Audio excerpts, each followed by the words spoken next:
When I was in elementary school, I had like different periods of the day that I loved more than others. Recess, lunch, PE, and library. And you might find that surprising, but see, what library had in common with all of those was we got up to get out and go out of the classroom and down to another room, and we'd go into the library, and of course we'd pick out a book. But as I got a little older, you'd have to learn the card file system, the Dewey Decimal System, all those things that now seem so archaic.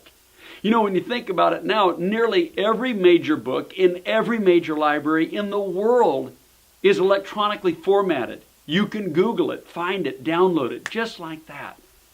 I love to learn. I love to read. I love to research, and I enjoy knowledge. But what I began to realize as I went through the course of life is that knowledge, as fascinating as it is, isn't the same thing as wisdom. You can know something, but that doesn't mean that we know what to do with it. And also I learned that wisdom is what affects our lives the most. It holds us accountable.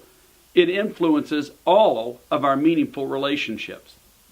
The New Testament went into a world full of knowledge. That New Covenant and the writings that followed it went into that Greek-influenced Mediterranean world, where people had access to knowledge like never before through language and through the spread of the Greek Empire. But they didn't necessarily have access to wisdom. And this came to a competition in Corinth where the Apostle Paul is advocating the wisdom of God, and people are still reaching for the knowledge of man. And those two collide because, you see, the knowledge didn't call people into accountability, and the wisdom of Christ did.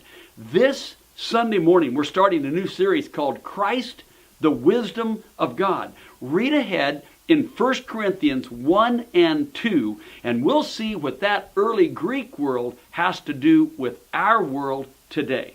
We'll see you Sunday morning.